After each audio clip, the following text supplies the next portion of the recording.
যখন আমার এই এপিসোডটা আপনারা দেখেছেন তখন নির্বাচনের ফলাফল পাইয়া গেছেন মনে হয় সবাই। বিএনপি যা প্রেডিক্ট করেছিল তাই সম্ভবত পাইছে।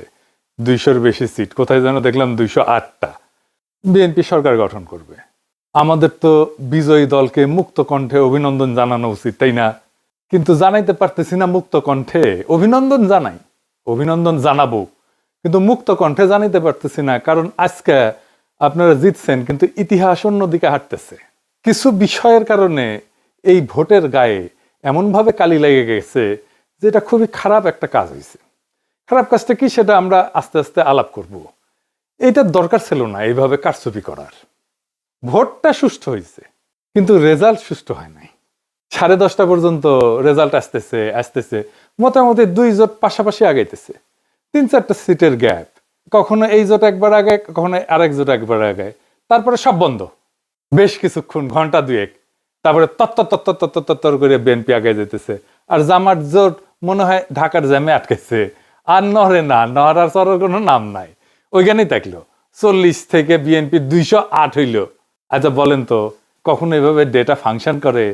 ভোটের সব তো ডেটা, অঙ্ক, এটা কি এইভাবে ফাংশন করে? মানে এটা বিজ্ঞানের কথা, হ্যাঁ, ব্রেনটের কথা আর কি, এডুকেশনের কথা। এগুলো তো র্যান্ডম নাম্বার। যেভাবে ভোটের রেজাল্ট ঘোষণা করা হয়েছে এর কোনো প্যাটার্ন মানে নাই। আপনি এই ডেটা যে কোনো ম্যাথমেটিক্যাল স্ট্যাটিস্টিক্যাল মডেলে ফেলেন, তারপরে দেখবেন এটা ম্যানিপুলেশন হয়েছে। একদম সেই অঙ্কে কষে এটা বুঝাই দেওয়া যাবে। আমি বুঝাই বলি একটারে। ধরেন এটা 300 সিট, তাই না? 2 জোটের সাপোর্ট মোটামুটি কাছাকাছি। তো র্যান্ডম অর্ডারে সিট ডিক্লারেশনের যে ধারা একটার পর একটা আসতেছে, এইটা যদি আমি সাইমুলেশন করি, বারবার করে দেখি, ধরেন 1 লাখ বার করি, করে দেখবো যে কয়বার এরকম প্যাটার্ন আসে। প্যাটার্নটা কিরকম?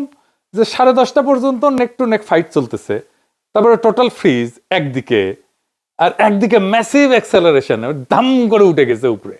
এটা সম্ভাব্যতা কত? এটা সম্ভাব্যতা যদি 0-এর কাছাকাছি হয় তাইলে এটা কারচুপি। আমি অঙ্কটা করেছি, হ্যাঁ, অঙ্ক করলে, হ্যাঁ, আমাদের বাংলার মার্টিন লুথার কিং অঙ্ক ভয় পায়, তো আমি করেছি। যদিও আমি স্ট্যাটিস্টিশিয়ান না, তাইলে এইটা হওয়ার সম্ভাবনা 0।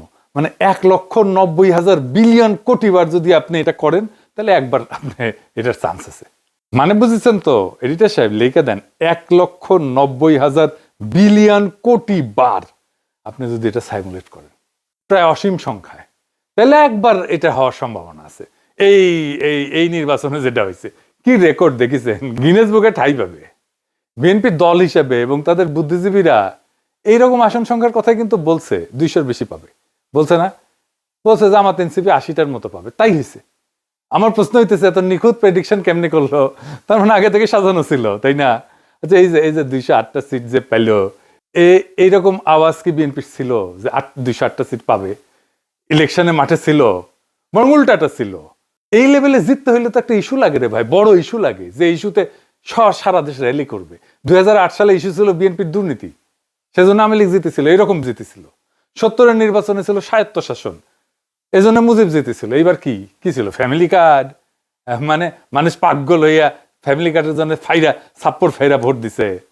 আপনারা সবাই দেখেছেন যে মামুনুল হককে বিজয় ঘোষণা করছে সব কয়টা মিডিয়া, তারপরে ওই খবর সবাই মুছে দিছে। তারপরে দেখি ববি আজাদ জয়। হ্যাঁ, এরকম তো অনেক আসন হয়েছে। এমনকি তারেক রহমানের আসন হয়েছে, 3,500-এর ব্যবধান ছিল, 17টা কেন্দ্র বাকি ছিল গোনা, তারেক রহমানকে বিজয়ী ঘোষণা করে দিছে। তারেক রহমানের প্রতিদ্বন্দ্বী লিখছে এটা, আমি স্ক্রিনশট নিয়ে রাখছি। ওই সময় খুলনাতে মিয়া গোলাম পারোয়ার কত ভোটে হারছে জানেন? 2,000 ভোটে মাত্র। শুধু জামাত 5,000-এর কম ভোটে হারছে এরকম আসনের সংখ্যা কত জানেন? 53টা। মূলত এই 53টা আসনে কারচুপি করে হারানো হয়েছে জামাতকে। কেউ বলে এটা 70টা। জামাত তাইলে প্রকৃতপক্ষে আসনগুলোতে জিতছে, কিন্তু ডিপ স্টেট সংখ্যা কমায় কয়টা দিতেছে? 70টা না কয়টা যেন দিতেছে, খয়রাতি। এটা তো বিএনপির শক্তি না, এটা ডিপ স্টেট, আওয়ামী লীগ আর প্রশাসনের শক্তি। তার উপরে ভর করে তারেক রহমান দেশ চালাবে। কেমন চালাবে বুঝেন? আমাদের প্রতিপক্ষ তো বিএনপি না, আমাদের প্রতিপক্ষ BNP plus Awami League plus deep state plus India. প্রয়াত ডক্টর আলী আকবর খান অর্থনীতিবিদ ছিলেন, সাবেক আমলা এবং তত্ত্বাবধায়ক সরকারের উপদেষ্টাও ছিলেন সাবেক। ওনার একটা বই আছে, অবাক বাংলাদেশ, বিচিত্র ছলনাজালের রাজনীতি। ওইটাই উনি লিখছেন যে কিভাবে নির্বাচনের ফল বদলায় দেওয়া হয়। উনি লিখেছেন কারচুপি হয় ভোট গণনার পর্যায়ে এবং ফলাফল ঘোষণার ঠিক আগের মুহূর্তে। বুঝেছ, একই জিনিস ঘটেছে না? অধিকাংশ ক্ষেত্রে দেখা যায় ভোট গ্রহণ শেষ হওয়ার পর যখন গণনা শুরু হয় তখন বিরোধী দলের পোলিং এজেন্টদের ভয়ভীতি দেখায় বা প্রশাসনের সহায়তায় কেন্দ্র থেকে বের করে দেওয়া হয়েছে না? বের করে কুমিল্লা ৮ বরুড়ার একটি সমস্যা আমরা তুলে ধরেছি। সেখানে আজকে বিশেষভাবে ভোট শুরু হওয়ার কিছুক্ষণ পর থেকেই আমাদের 30টা সেন্টারের এজেন্ট থেকে তারা বের করে দেয়। রিটার্নিং অফিসারের পক্ষ থেকে দেই দিচ্ছি করে এবং পদক্ষেপ নিচ্ছি করে কথা বললেও কোনো পদক্ষেপ তিনি কার্যকর করতে পারেন নাই। এখন পটুয়াখালী মির্জাগঞ্জ এরকম সমস্যা আছে। আপনারা শরীয়তপুরেও একটি সমস্যা আছে, সেখানে বিভিন্ন আসনে সমস্যা তৈরি করেছে তারা। গোপালপুরের অধিকাংশ কেন্দ্রে এজেন্ট বের করে দিয়েছে, এরকম তথ্য আমাদের কাছে এসছে। পোলিং এজেন্টদের অনুপস্থিতিতে যখন ভোট গণনা করা হয় তখন আসল জনমত প্রতিফলিত হওয়া কঠিন হয়ে পড়ে। উনি লিখেছেন যে রিটার্নিং অফিসারের কার্যালয়ে, মানে যে ডিসি আর কি, সেই রিটার্নিং অফিসার হয়। রিটার্নিং অফিসারের কার্যালয়ে ফলাফল পাঠানোর আগে যে সংকলন তৈরি করা হয় সেখানেই বড় ধরনের কারিগরি করা হয়। ফলে দিনের বেলায় দৃশ্যত শান্ত নির্বাচনও রাতের ফলাফল ঘোষণার সময় সম্পূর্ণ বদলে যাইতে পারে। দেখেছেন, একই কথা কয়ে গেছে গুরুজন। হ্যাঁ, কি চমৎকার কয়ে গেছে। এটাই ফলো করেছে আর কি, বুঝিছাও? এটাই জানে আমাদের অ্যাডমিনিস্ট্রেশন, এটাই জানে আমাদের প্রশাসন, এটাই জানে আমাদের ডিপ স্টেট। এই কাজই করে। এই নির্বাচনের ফলাফল একটা ইন্টারেস্টিং জিনিস দেখায়। আমরা গলে জাতীয় পার্টিকে ওয়াইপ আউট করে দিছি। রংপুর ছিল জাতীয় পার্টির দুর্গ। আওয়ামী লীগ বিএনপি 35 বছর ধরে চির ধরাইতে পারেনি সেই দুর্গতে। আমরা এটা ফ্ল্যাট করে দিছি। আমরাই করছি, বিএনপি করে নাই। রংপুরে বিএনপি আওয়ামী লীগ কিচ্ছু করতে পারে নাই। সেখানে যে এনসিপি জামাত তাদের হারায় দিল, সেই এনসিপি জামাত দুর্বল না যে সারা দেশে হারিয়ে গেল। এই চিত্রটা, রংপুরের চিত্রই সারা দেশে হওয়ার কথা ছিল, হইল না। ডিপ স্টেট হইতে দিল না। এটা আসলে করার দরকার ছিল না। এই কামটা করার দরকার ছিল না। ভোট খুবই সেন্সিটিভ জিনিস। মুজিব 1973-এ এই কিসিমের একটা নির্বাচন করে গাড্ডায় পড়েছিল। হাসিনা নির্বাচন না দিয়া এরকম কিসিমের নির্বাচন করে গাড্ডায় পড়েছিল। কাশ্মীর একটা নির্বাচনের ফল মানে নাই, এই জন্য অগ্নিগর্ভ হয়ে আছে কাশ্মীর না কতদিন থেকে। কি অবস্থা এখানে, এখনো শান্ত হয় নাই। আবারও বাংলাদেশে এই কাজ করা লাগলো। এ তো লজ্জা হয়ে থাকবে, শুধু লজ্জা না, একটা বিপদ হয়ে থাকবে। এই কালি গা থেকে যাবে না বিএনপির। এবং যারা ইঞ্জিনিয়ারিং করছে, যারা, তাদের এটা কাফারা দিতে হবে। এই জন্যে যে জামাত এনসিপি তো কম ভোট পায় নাই। হিসাব করে দেখেন পার্সেন্টেজে এই লোকগুলোর উপেক্ষা করবেন কিভাবে? আপনি জিতলে অসুবিধা নাই, জিতেন, ভোট নিয়ে যেতেন। যতগুলো সিট জনগণ দেয় সে কটা নিয়ে খুশি থাকেন না। আপনার অ্যাবসলিউট মেজরিটি লাগবে। লিসে হাউস হয়েছে, তাই লিসে। উইনস্টন চার্চিল দ্বিতীয় বিশ্বযুদ্ধের সময় বিশাল বড় নেতা ছিল, তার প্যারালাল কেউ ছিল না। ব্রিটিশ মিডিয়ার সে একজন প্রিয় পাত্র ছিল আর কি। সেখানে যাইতো, সব জায়গায় মিডিয়া তাকে ছুটে যেত। মারাত্মক হাইপ তার, যেখানে যায় বিশাল সভা করে। তার মতো প্রোফাইল কারো নাই। সে দ্বিতীয় বিশ্বযুদ্ধের বিজয়ের নেতা। সেই যুদ্ধ শেষ হওয়ার পর এই নির্বাচন দেওয়া হয়েছে, গোহারা হারছে লেবার পার্টির কাছে। তাকে নিয়ে হওয়া হাইপ কই ভ্যানিশ হইল। আবার কিন্তু সে ঠিকই 5 বছর পরে নির্বাচনে জিতেছে। পাবলিকের মনে এরকম। চার্চিল যদি একটা বিশ্বযুদ্ধ জেতার পরে হারতে পারে, সেই তুলনায় আমরা কিছুই না। হারিছি, আমরা তো স্বীকার করি হারিছি। আমরা বিরোধী দল, অপোজিশন, কিন্তু আমরা রেসপন্সিবল অপোজিশন হইতে চাই। সামনের বার জিততে হবে। এই নির্বাচনের বিষয়ে যা যা আইনি ব্যবস্থা নেওয়া উচিত সেটা নিতে হবে। রেকর্ড রাখা জরুরি, সব ডকুমেন্টেশন রাখতে হবে। ভিডিও ডকুমেন্টারি কইরা পোলিং অফিসার, প্রিজাইডিং অফিসার যারা ছিল তাদের নাম রাখতে হবে। নির্বাচন কমিশনে কারা কারা দায়িত্ব ছিলেন সবকিছু সহ প্রত্যেকটা কেন্দ্রে ভোটের ফলের কপি রাখতে হবে, স্বাক্ষর করা কপি।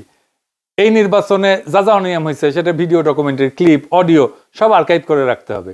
যে সমস্ত প্রার্থীকে হারায় দেওয়া হয়েছে তাদের পোলিং এজেন্টদের, কর্মীদের সাক্ষাৎকার ডকুমেন্ট করা উচিত। তারপর নির্বাচনের ক্যাম্পেইন করার সময় নারীদের উপরে যে হামলা করছে বিএনপি, সেগুলো ডকুমেন্টেশন থাকা উচিত। এই নির্বাচনে আমরা যে হাইট তুলছিলাম সেটা তুলনাহীন। সেই জন্য সবাইকে আন্তরিক ধন্যবাদ। অসম্ভব কাজ করছেন আপনারা। কিন্তু সেটাকে ব্যালটে নিয়ে যাওয়ার জন্য যে আরো কিছু করণীয় ছিল সেটা আমরা ঠিক মতো করতে পারি না। এটা স্বীকার করা ভালো, বা করতে পারি নাই। ভোট কেন্দ্রগুলোতে পর্যাপ্ত কর্মী দেওয়া যায় নাই। বেশ কিছু আসনে বিদ্রোহী প্রার্থী ছিল, এটা আমাদের জন্য সমস্যা করছে। কোনো মিডিয়া নাই আমাদের সাথে, কেউ আমাদের কথা বলে না, লিখে না। ইলেকশন ক্যাম্পেইনে ইন্ডিয়া ইস্যু যেভাবে আসা দরকার ছিল সেভাবে আসে নাই। আমি জানি না কেন ওনারা আনেন না। ইন্ডিয়ারে অখুশি করবেন কিনা, ইন্ডিয়া যদি অখুশি হয়ে যায় সেটা ভেবে যদি না বলে থাকেন তাহলে তাদের বিপদ। নারীদের একটা রিজার্ভেশন ছিল, এটা কাটে নাই। নারী ইস্যুতে একটা স্পষ্ট লিখিত অবস্থান নেওয়া উচিত ছিল, সেটা না হয় নাই। আর ঐক্যটা ঠিক মতো ক্রিস্টালাইজ হইতে পারে নাই, মানে একদম শেষ মুহূর্তে হয়েছে ঐক্য। আর প্রশাসন তো পুরাই বিএনপির অনুগত, তার আজ্ঞাবহ হয়ে গেছিল। এরকম একটা অবস্থায় জিতে আসা খুবই ডিফিকাল্ট। তারপরে ক্যাম্পেইনটাকে আমরা এমন একটা জায়গায় পৌঁছায় নিয়েছিলাম যেখান থেকে মনে হয়েছে যে আমরা জিতে যাব, এবং আমাদের তো খুবই ভালো রেজাল্ট করার কথা ছিল। বিএনপিকে জিতলে খুব মার্জিনালি জিততে হতো। এখন কি করা উচিত জামাত এনসিপির?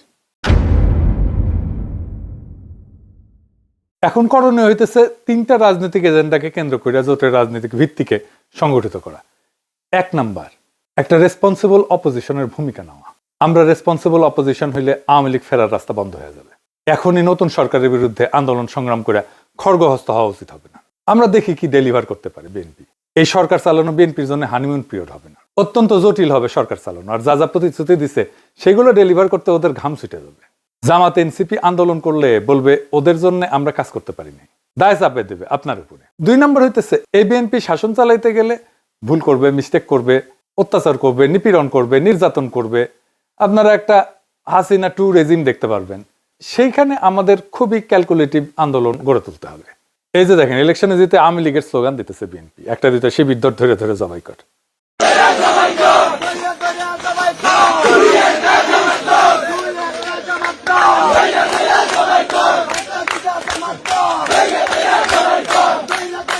বিজয়ের উল্লাস চলতেছে দুবাই স্কুল।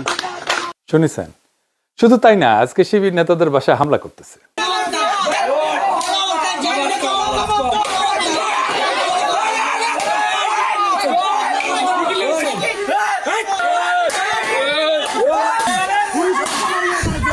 বিএনপির সন্ত্রাস,